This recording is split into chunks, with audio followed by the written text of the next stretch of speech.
6 மணி. இலங்கை ஒலிபரப்பு கூட்டுத்தாபனம் செய்திகள். செய்தி ஆசிரியர் MC நஜ்முதீன். வாசிப்பவர் J. யோகராஜ். முதலில் தலைப்புச் செய்திகள். ஊடக சுதந்திரம் பற்றிய சர்வதேச தினம் இன்று. ஜப்பான் வெளிவிவகார அமைச்சர் இலங்கைக்கு விஜயம். பாடசாலைகளில் 2024 கல்வியாண்டின் முதலாம் தவணையின் 2ஆம் கட்டம் இன்றுடன் நிறைவு. சாதாரண தர பரீட்சை எதிர்வரும் திங்கட்கிழமை ஆரம்பம். வீதி சமிஞ்சை கட்டமைப்புகளுக்கு அருகில் யாசகம் பெறுபவர்களுக்கு பணம் வழங்கும் சாரதிகளுக்கு தண்டம். காசா மனித புதைகுழி தொடர்பில் பக்கச்சார்பற்ற விசாரணை வேண்டும் என்கிறார் ஐக்கிய நாடுகள் சபையின் செயலாளர் நாயகம். அவை தலைப்புச் செய்திகள். ஊடக சுதந்திரம் பற்றிய சர்வதேச தினம் இன்று ஆகும். ஊடக சுதந்திரத்தை பாதுகாப்பதற்கு உலகின் கவனத்தை ஈர்ப்பது இந்த தினத்தின் நோக்கமாகும். 1986 ஆண்டு டிசம்பர் மாதம் 17ஆம் தேதி தனது அலுவலகத்துக்கு முன்னால் கொலை செய்யப்பட்ட கொலம்பிய ஊடகவியலாளர் கிளெமோ கானோவை நினைவு கூறுவதற்காக இந்த தினம் ஒதுக்கப்பட்டுள்ளது. யுனெஸ்கோ நிறுவனம் 1991 ஆண்டு ஊடக சுதந்திர தினம் தொடர்பான யோசனையினை முன்வைத்தது. இதன்படி வருடாந்தம் மே மாதம் 3ஆம் தேதி சர்வதேச ஊடக சுதந்திர தினமாக ஐக்கிய நாடுகள் சபை 1993 ஆண்டில் பிரகடனப்படுத்தியது. இதனையிட்டு உலகளாவிய ரீதியில் பல்வேறு நிகழ்ச்சிகள் ஏற்பாடு செய்யப்பட்டுள்ளன.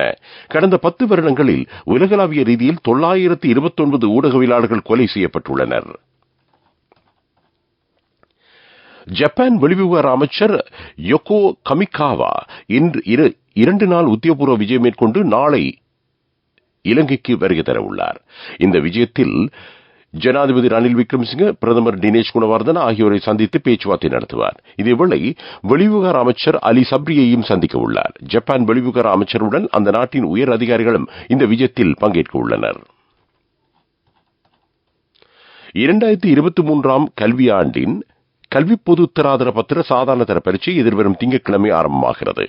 பரீட்சைக்கான சகல ஏற்பாடுகளும் பூர்த்தியடைந்திருப்பதாக பரீட்சைகள் ஆணையாளர் நாயகம் அமித் ஜெயசுந்தர தெரிவித்தார். நாடளாவிய ரீதியில் 3527 பரீட்சை நிலையங்களில் எதிர்வரும் 15ஆம் தேதி வரை பரீட்சை இடம்பெறும். 4,52,979 பேர் பரீட்சைக்கு தோற்ற உள்ளனர். பாடசாலை பரீட்சார்த்திகளுக்கான பரீட்சைக்கான அனுமதி அட்டைகள் அதிபர்கள் ஊடாக விநியோகிக்கப்பட்டுள்ளன. தனிப்பட்டவர்களுக்கான அனுமதி அட்டைகள் அவர்களின் சொந்த முகவரிக்கு அஞ்சல் இடப்பட்டுள்ளன.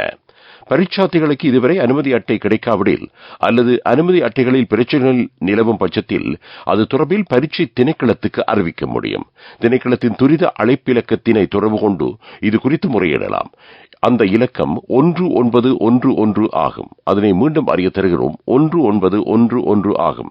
0112 784 208 அல்லது 0112 784 537 ஆகிய இலக்கங்களின் ஊடாகவும் பரீட்சை திணைக்களத்தை தொடர்பு கொள்ளலாம். நீங்கள் கேட்டுக்கொண்டிருப்பது இலங்கை ஒலிபரப்பு கூட்டுத்தாபனத்தின் செய்திகள்.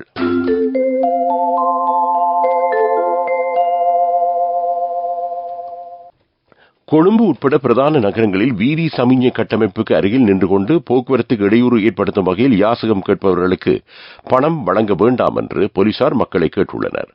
இவ்வாறானவர்களுக்கு பணம் வழங்கும் சாரதிகளுக்கு தண்டம் விதிக்கப்படும். இந்த வேலை திட்டத்தை முன்னெடுப்பதற்காக வீதி சமிஞ்சை கட்டமைப்புக்கு அருகில் கடமையாற்றும் போலீசாருக்கு மேலதிகமாக சிவில் உடையிலும் போலீசார் கடமையில் ஈடுபட உள்ளனர். ஆஸ்திரேலியாவில் வேலைவாய்ப்பு அல்லது கல்வியினை தொடர்புக்கு எதிர்பார்த்திருக்கும் இளைஞர்களுக்கு விசா பெறும் நடைமுறை பற்றிய விசேட வேலை திட்டம் நாளை நடைபெற உள்ளது. கொழும்பு 5 ஹப்லாக் சிட்டி வளாகத்தில் காலை 9 மணியிலிருந்து பிற்பகல் 5 மணி வரை இந்த சேவை இலவசமாக முன்னெடுக்கப்படும். ஆஸ்திரேலியாவுக்கு செல்வதற்கான முறையான வழிகாட்டல் இங்கு வழங்கப்படும். குடியேற்றவாசிகள் தொடர்பான நிறுவனங்களின் பிரதிநிதிகளும் சட்டத்தணிகளும் இந்த செயல் அமர்வில் தெளிவூட்ட உள்ளனர். பல்கலைக்கழகங்களை தெரிவு செய்தல், குடியுரிமை பெறல், கற்கை நெறிகளை தெரிவு செய்தல், புலமை பரிசீலுக்கான தகமைகள் உள்ளிட்ட விடயங்கள் பற்றியும் இங்கு தெளிவூட்டப்படும். விசா விநியோகிக்கும் பணி முழுமையாக வெளிநாட்டு நிறுவனம் ஒன்றுக்கு வழங்கப்பட்டிருப்பதாக பகிரப்படும் தகவல் போலியானது என்று அரசாங்கம் தெரிவித்துள்ளது. விசா விநியோகிப்பதற்கு தேவையான வசதிகளை ஏற்படுத்தும் பொறுப்பு மட்டும் நிறுவனம் ஒன்றுக்கு வழங்கப்பட்டுள்ளது. குறித்த நிறுவனம் உலகளாவிய ரீதியில் 151 நாடுகளில் 3388 விசா விநியோகிக்கும் நிலையங்களுக்கு சேவை வழங்கும் பிரபல நிறுவனமாகும். பிரதான செய்தி வழங்குவோர் ஒவ்வொரு வீட்டிலும் இருக்க வேண்டிய வீட்டு வைத்தியர் சித்தாலேப. இலங்கையின் வெளிநாட்டு ஒதுக்கம் இந்த வருடத்தின் மார்ச் மாதத்தை அடைந்தபோது $5 பில்லியன் தாண்டியுள்ளது.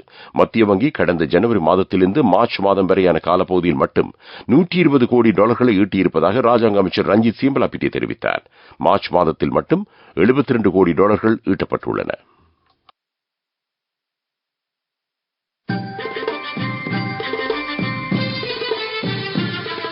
பிரதான செய்தி வழங்கியோர் ஒவ்வொரு வீட்டிலும் இருக்க வேண்டிய வீட்டு வைத்தியர் சித்தாலேபன்.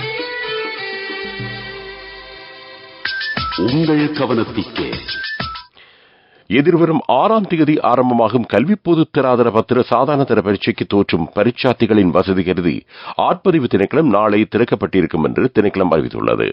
இதேவேளை பாடசாலைகளில் 2024ஆம் கல்வியாண்டின் முதலாம் தவணையின் 2வது கட்டம் நாளையுடன் நிறைவடைகிறது.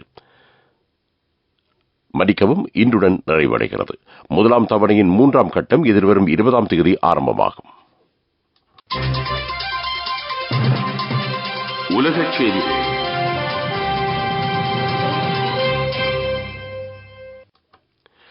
சர்வதேச குற்றவியல் நீதிமன்றம் தமது நாட்டின் ராணுவத்தினர் மற்றும் அரசியல் தலைவர்களை கைது செய்வதற்கு பிடிபிராந்து பிறப்பிப்பது தொடர்பில் மேற்கொண்ட தீர்மானம் பற்றி இஸ்ரேல் கவனம் செலுத்தியுள்ளது. அந்த நாட்டின் பிரதமர் பெஞ்சமின் நெத்தன்யாகுவும் குறித்த பட்டியலில் இடம்பெற்றுள்ளார். காசாவில் மனித உரிமைகளை மீறியமை சம்பந்தமாக அவருக்கு எதிராக குற்றச்சாட்டு முன்வைக்கப்பட்டுள்ளது. இதேவேளை காசாவில் கான்யூனிஸ் வைத்தியசாலைக்கு அருகில் கண்டுபிடிக்கப்பட்ட மனித புதைகுழி தொடர்பில் விரைவில் பக்கச்சார்பற்ற விசாரணை மேற்கொள்ளப்பட வேண்டும் என்று ஐக்கிய நாடுகள் சபையின் செயலாளர் நாயகம் அன்டோனியோ குட்டேரஸ் தெரிவித்துள்ளார். இஸ்ரேல் ராணுவத்தினரின் தாக்குதல்களினால் உயிரிழந்த பலஸ்தீனியர்களின் சடலங்கள் குறித்த குழியில் புதைக்கப்பட்டுள்ளதாக குற்றச்சாட்டு முன்வைக்கப்பட்டுள்ளது. இதேவேளை சர்வதேச நீதிமன்றத்தின் மருத்துவ ஆய்வுக்குழு காசாவுக்கு சென்று விசாரணை நடத்த வேண்டும் என்றும் ஐக்கிய நாடுகள் சபையின் செயலாளர் நாயகம் குறிப்பிட்டுள்ளார். அபிவிருத்தி செய்திகள்.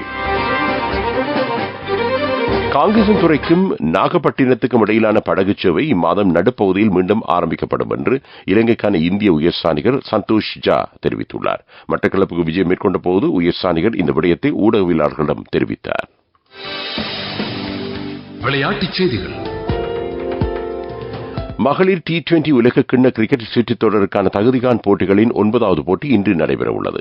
இந்த போட்டியில் இலங்கை மற்றும் ஐக்கிய அமெரிக்க மகளிர் அணிகள் மோத உள்ளன. இலங்கை நேரப்படி இரவு 9 மணிக்கு இந்த போட்டி ஆரம்பமாகும். இதேவேளை இந்தியன் பிரீமியர் லீக் கிரிக்கெட் சுற்றுத் தொடரின் 51வது போட்டி இன்று நடைபெறும். மும்பை இந்தியன்ஸ் மற்றும் கொல்கத்தா நைட் ரைடர்ஸ் அணிகள் இந்த போட்டியில் மோத உள்ளன. இலங்கை நேரப்படி இரவு 7:30க்கு இந்த போட்டி ஆரம்பமாகும். துடிப்பான யூத்திற்கு லைஃபில் சேஞ்சுக்கு சரியாக செட் ஆகும். கண்கள் மூடி கண்ட கனவுகள் நிறைவேற யூத்திற்கு செட் ஆகும் ஃப்ரெண்ட்ஷிப் இதுதானே. NSBI இத்துரு மித்துரு அக்கவுண்ட் ட்ரீம் நிறைவேற சரியான பிளான். வர்த்தக செய்தி அனுசரணை. தேசிய சேமிப்பு வங்கி உங்கள் பணத்திற்கு பாதுகாப்பான இடம். இலங்கை மத்திய வங்கி நேற்று வெளியிட்ட நாணய மாற்று வீதத்தின்படி அமெரிக்க டாலர் ஒன்றின் கொள்விலை $292.68 விற்பனை விலை $302.35. பிரித்தானிய பவுண்ட்ஸ் ஒன்றின் கொள்விலை $365.55. அதன் விற்பனை விலை $380.53. வர்த்தக செய்தி அனுசரணை. தேசிய சேமிப்பு வங்கி உங்கள் பணத்திற்கு பாதுகாப்பான இடம். துடிப்பான யூத்திற்கு லைஃபில் சேஞ்சுக்கு சரியாக செட் ஆகும். கண்கள் மூடி கண்ட கனவுகள் நிறைவேற யூத்திற்கு செட் ஆகும் ஃப்ரெண்ட்ஷிப் இதுதானே. NSBI இத்துரு மித்துரு அக்கவுண்ட் ட்ரீம் நிறைவேற சரியான பிளான். பொருளாதார செய்திகள். நாட்டின் MD2 என்ற அன்னாசி இனத்தை பயிரிடுமாறு விவசாய அமைச்சு விவசாயிகளுக்கு பணிப்புரை வழங்கியுள்ளது. விவசாயத்துறை நவீனமயப்படுத்தல் வேலை திட்டத்தின்படி இந்த திட்டம் நடைமுறைப்படுத்தப்படுகிறது. குறித்த அன்னாசி இனத்தின் மூலம் கூடுதலான அறுவடை எதிர்பார்க்கப்படுகிறது. காலநிலை அறிக்கை. மேல் சப்ரகமுக மத்திய மாகாணங்களிலும் காலி மாத்தறை மாவட்டங்களிலும் மழையோ இடியுடன் கூடிய மழையோ பெய்யலாம் என்று வளிமண்டலவியல் திணைக்களம் எதிர்வு கூறியுள்ளது. இடியுடன் கூடிய மழை பெய்யும் போது காற்றின் வேகம் அதிகரித்து காணப்படும். மேல் சபரகமோ மத்திய மாகாணங்களினதும் காலி மாத்தறை மாவட்டங்களினதும் சில இடங்களில் இன்று காலை பனிப்பொழிவு காணப்படும் என்று திணைக்களம் விடுத்திருக்கும் அறிக்கையில் குறிப்பிடப்பட்டுள்ளது. அது காலநிலை அறிக்கை. இறுதியாக மீண்டும் தலைப்புச் செய்திகள். ஊடக சுதந்திரம் பற்றிய சர்வதேச தினம் இன்று. ஜப்பான் வெளிவிவகார அமைச்சர் இலங்கைக்கு விஜயம். பாடசாலைகளில் 2024 கல்வியாண்டின் முதலாம் தவணையின் 2ஆம் கட்டம் இன்றுடன் நிறைவு. சாதாரண தர பரீட்சை எதிர்வரும் திங்கட்கிழமை ஆரம்பம். வீதி சமிஞ்சை கட்டமைப்புகளுக்கு அருகில் யாசகம் பெறுபவர்களுக்கு பணம் வழங்கும் சாரதிகளுக்கு தண்டம். காசா மனித புதைகுழி தொடர்பில் பக்கச்சார்பற்ற விசாரணை வேண்டும் என்கிறார் ஐக்கிய நாடுகள் சபையின் செயலாளர் நாயகம். இத்துடன் இந்த செய்தி அறிக்கை நிறைவு பெறுகிறது. அடுத்த பிரதான செய்தி அறிக்கை பிற்பகல் 12:45 ஒலிபரப்பாகும்.